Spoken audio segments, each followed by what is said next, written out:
Favorite non-Tolkien book? I love Blood Meridian, Cormac McCarthy, Great Gatsby, Lolita. Well, I suppose it is Hollywood. I'm not really sure what I was expecting. Any one of those has been my favorite book at a time. Yeah. And who knows which one I'll reread next and it'll blow my mind again. With season 2 ended, season 3 needs to be renewed, and that means we get people out onto the interview circuit. This is the time when everyone's seen anything, and now we can all give our honest reviews, as well as the showrunners give more insight into their thinking for the series and exactly what they intended. In their interviews, one of the things you find is they think this series is far deeper than it is. She is stabbed with the same crown that Sauron was stabbed with in the opening. Right. And then she falls, the way that Sauron also falls to the center of the earth. Yes, many times in the series you see the plot goes full circle, like a ring. And then, but she has fellowship where Sauron had no one. And it's very difficult to make your series appear deep when you're focusing on something as basic and shallow as enemies to lovers.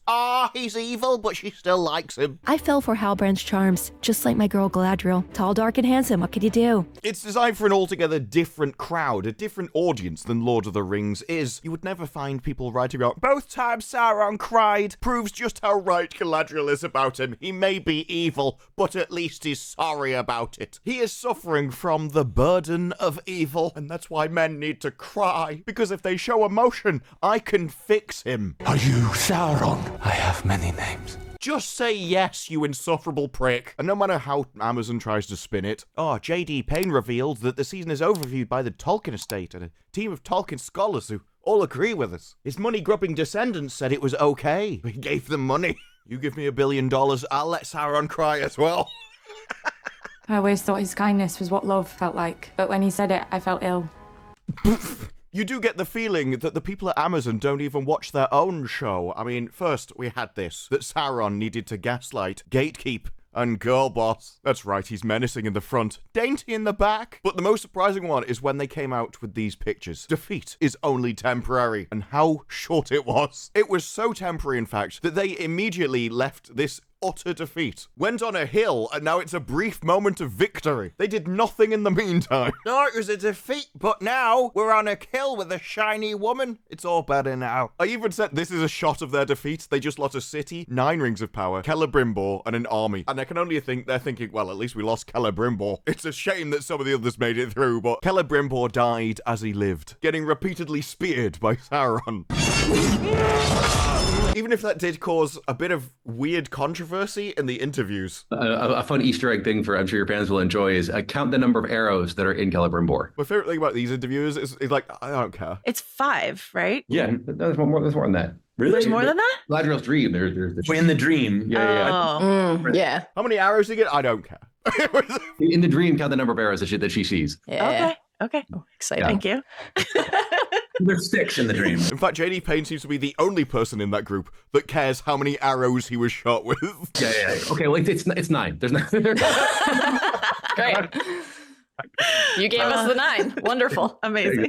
Exactly, yeah. Yes, 9, like the 9 rings for men that he's just made. Because the story had to come full circle, like a ring. Great.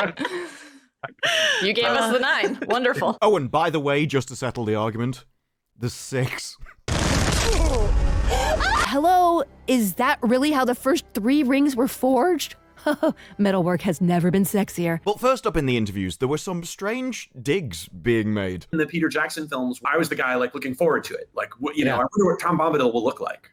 I'm still wondering. At least I think it's a dig because this is after they've made their own version of him in their own show. Wasn't what I was searching for. There is what you're searching for, and there's what you find. And I shall gather lilies while yet they grow. Which admittedly, after seeing that, I'm still wondering what Tom Bombadil would look like as well. And that wasn't the only time a comment came across as like, wait, what was that? What is it about the Second Age story that kind of drew you in? Potentially be a complementary journey, not one that was competing.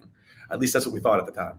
But I mean, not only are you working in the same universe, but you're taking characters from The Lord of the Rings and putting it in your own show and doing a prequel that leads up to what everybody cares about. So no, it was never going to be in competition. But you did have to hit that bar because it's innately tied to what people know. Set it in an entirely different time period. Maybe you could have got away with it. But not when you're doing the origin stories for all of the things that everybody liked, including a volcano. But there was these times in the interviews where I was trying to give, passive criticism. Oh, we can't say anything too bluntly, we might offend somebody's feelings. But instead what we got is, I'm going to make it known I don't like this, but I'm only going to frame my disappointment around it's a problem that I have, rather than something you've done. You guys well know that I was on Team Blue Wizard, so I'm still in the grieving process over that. And honestly, it seems like this kind of passive jousting does have a bit of an impact, when later on, they even tell it, it's like, I know you don't like this, I know you don't like it, but...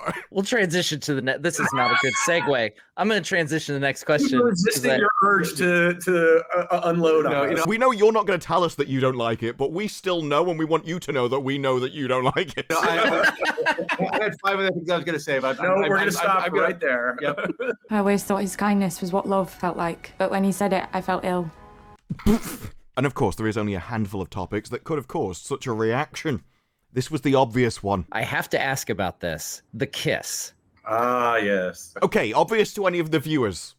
Not apparently Amazon. You'd asked us at the beginning of this release cycle, what are the things that you're gonna drive people up the wall with? I don't think this would have made the list. It never occurred to us that it was strange. It made perfect sense to us. Favorite non-Tolkien book? Lolita. Now, first of all, it's not that they don't understand the criticism. He is kissing his future mother-in-law, which, you know... The problems are the rebuttals. The first one being... But he doesn't know that yet. He doesn't know that yet. No, but from your perspective going forwards in time, it's not unusual. It's that we know it's unusual because we know future events. But at one end of this, it is going to be weird. Either it's weird in the future when Elrond starts banging your daughter, or it's weird now. And you don't get the argument of he doesn't know because you know, because you're doing the prequel. And in the future, it's not weird when he marries Galadriel's daughter. You're the people that just made that weird, which means your situation is weird. And so it's not weird for Elrond to kiss Galadriel. It's weird for you to make Elrond kiss Galadriel when you know she's going to be his future mother-in-law. There are various layers of abstraction here, and you can't defend it from a shallow observation perspective, as if all the other context doesn't exist. And his other defenses don't really hold up to scrutiny either. He thinks she's gonna die,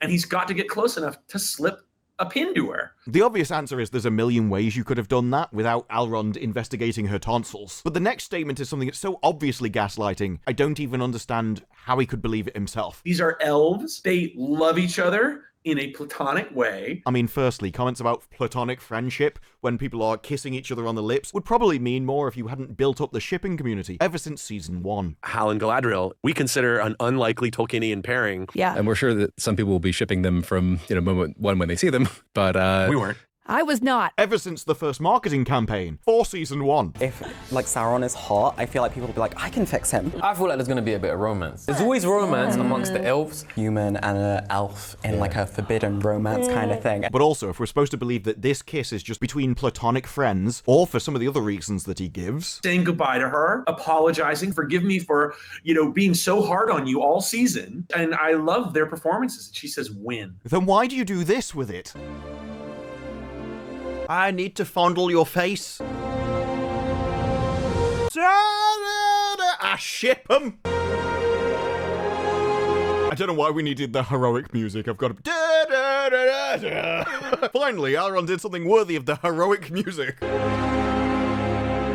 And as he backs off, he says, I'm gonna shag your daughter later. You're the one that threw in the dramatic music. You're the one that started playing the theme. This is amazing. They finally got together, everybody. I ship 'em. Music is there to enhance a scene because it's shorthand on how to feel. Music makes humans feel emotions, and so the music you play under a scene is to help the audience understand what the intention is. You could have played different music if you wanted that to be friendly. You could have got him to do it a different way. You could have got him to kiss her far less like that if you wanted it to just be between friends. That's not kissing a friend goodbye just before she's about to die. You wouldn't do that to your gran on her deathbed. But it really is the music that gives away the tone and the emotions you want people for that scene. And that was the music of finally. It's happened, folks. I ship 'em! You'd play the same music with Galadriel and Sauron. Tall, dark, and handsome. What could you do? To watch that scene, we find it really emotional and moving between the friends. Never struck us as provocative or stirring the pot, although clearly it is all that for some people. Oh yeah, sorry, did I forget to mention that? If you think that this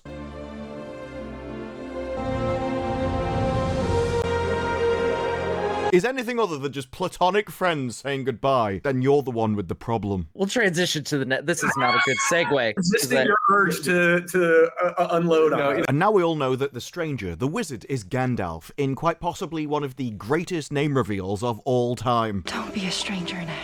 Thank you kindly, Grandalf. Goodbye, Grandalf. Grandalf. Hang on, Grandalf? Am I getting my name because I misheard a hobo? I think I am. Gandalf.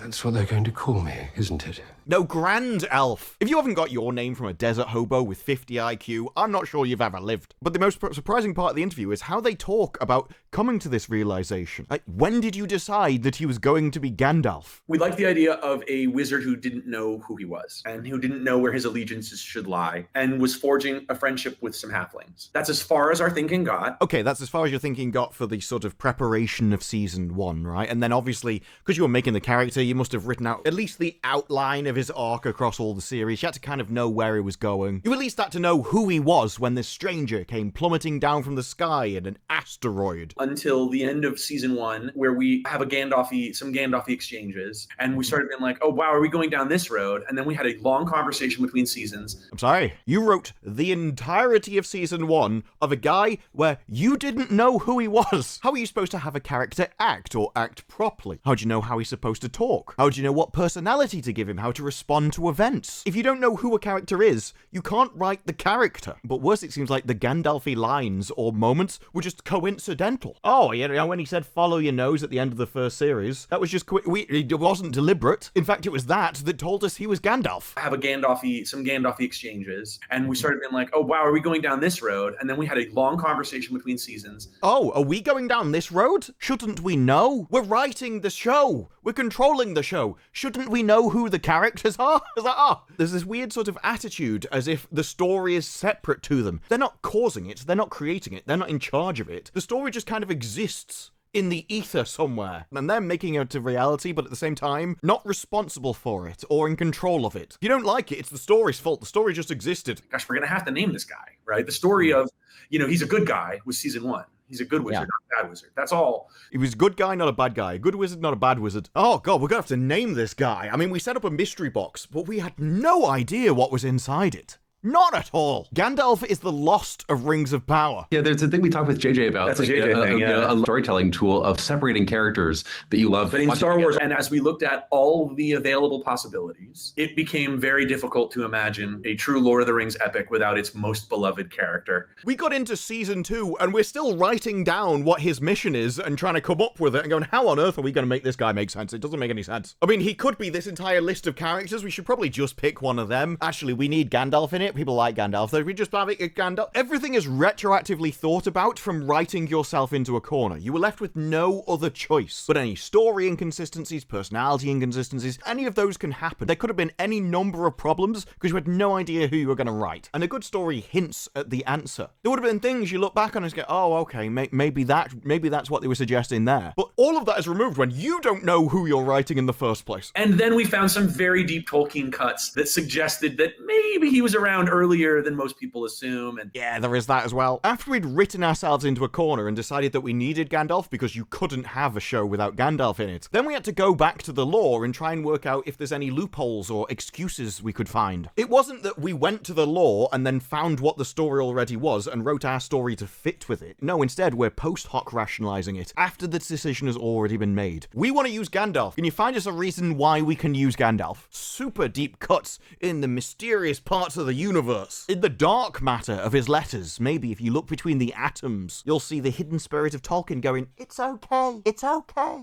Maybe he interacted with different peoples in another form in some earlier time. And then those are very deep cuts, but they were encouraging at least. Maybe it's another form, maybe it's a cat somewhere at some point, maybe this, maybe. Do you think maybe? But yeah, what are they going to do? We'll just call them evil if they don't like it. We even find out more about this interpretation from other interviews, where they find out that, first of all, the actor didn't want to know who he was. In his very Daniel Wayman way. I don't want to know because he doesn't know yet. He's in It's like alpha state. And then for some reason, they decided to join him in it, despite the fact that they're writing the show. They wanted to join in that. Oh, wow, it's a mystery, even from us. Those are the best one. To somehow make it about a name or have prior knowledge would actually not tell that story. And I think whether consciously or unconsciously, that's very much the approach we took for a very long time. And again, in that interview, they double down on the fact that we don't even know what the story is. We don't make the story. The story just exists. The story wants to be something. It's in the ether on its own. And it's only as we look at the story and it naturally evolves, do we even understand what the story is. And then it became clearer and clearer the more time we sat with the character that it was also obvious who he was the whole time. And at some point it was like, oh, okay, then I guess that's what we're doing, more or less, This is a horrible, unstructured way to make a series. Don't know what I'm going to write next. It just kind of happens. This is the same kind of attitude, by the way, that encourages crime because they can't link in their minds the action with the consequences. Because they have no ability to look into the future. They can only live in the now because the future is an abstract concept. It is worrying if showrunners and scriptwriters are unable to do this. Although it is funny that Nerd of the Rings after this doesn't seem like he believed those deep cut lore sources either. So I'm still in the grieving process over that, it's part of my journey right now. Yeah, it's part of my journey right now. I might be able to accept it sometime in the future and forgive you for it, but right now... No, right now I'm grieving. This seems to be one of the few ways you can actually give criticism to the showrunners, because at the end of the interview, they do say, look, if you have any more feedback for us, just feel free to DM us with it, and we'll take it into account. So there's a very narrow window of acceptable ways to present problems with the show. Passive-aggressive seems to be the way forward. There are a lot more things I want to go through, but putting this together has taken a while.